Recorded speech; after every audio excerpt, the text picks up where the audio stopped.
Para realizar las operaciones básicas entre vectores utilizaremos los siguientes ejemplos. Vamos a declarar un vector con x con valores 3, 5 y menos 1 y un vector y con valores de 2, 4 y 1. La primera operación básica es la suma. La suma entre vectores se hace elemento a elemento. ¿Esto qué quiere decir? Que el elemento 1 del vector x se sumará con el elemento 1 del vector y ocupará la posición número 1 en el vector resultante. Es decir, 3 más 2, 5 y así sucesivamente con cada uno de los elementos.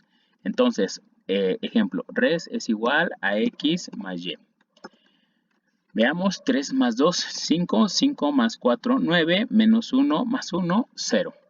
Ese sería el valor. No importa si ponemos x más y o y más x, el orden de los sumandos no va a alterar la suma. Para la resta es exactamente lo mismo. Se va a hacer elemento a elemento, es decir, el elemento del primer vector se le restará el primer elemento del segundo vector y ocupará el primer elemento del vector resultante. Aquí, como sabemos, sí influye el orden de cómo se pongan los elementos con respecto sobre todo al signo del resultado.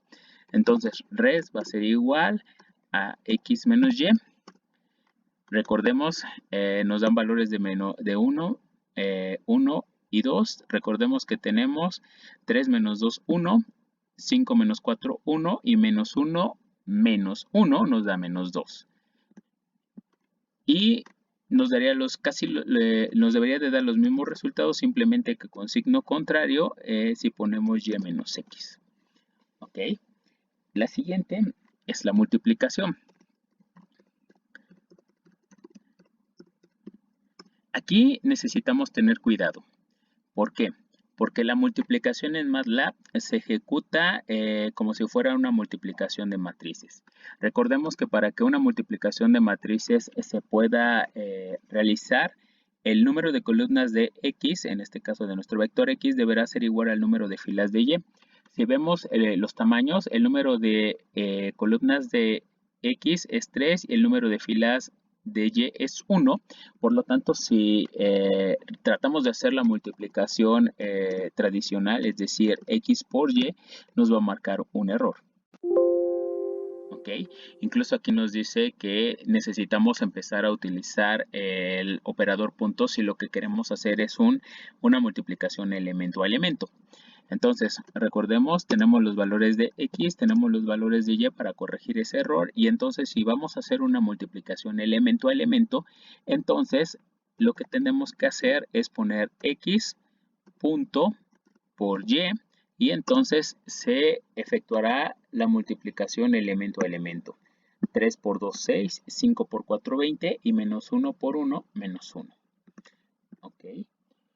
En el caso de la división pasa lo mismo. Para poder efectuar una división elemento a elemento es necesario utilizar el operador punto como se muestra a continuación.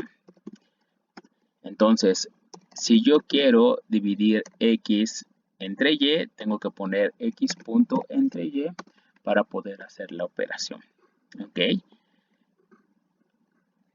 Y por último tenemos a la potencia. Para la potencia pasa lo mismo. Recordemos que una potencia no es otra cosa que una multiplicación del mismo número o de la base tantas veces como sea el exponente. Entonces, por ejemplo, si yo quiero elevar x al cuadrado, es decir, nuestro vector x al cuadrado, tendría que poner x punto elevado al cuadrado y entonces lo que obtendríamos sería cada uno de los elementos que contienen a nuestro vector x elevado al cuadrado, es decir, menos 3 por menos 3, 9, 5 elevado al cuadrado, 25 y menos 1 elevado al cuadrado, 1. Y con esto terminamos las operaciones básicas con vectores.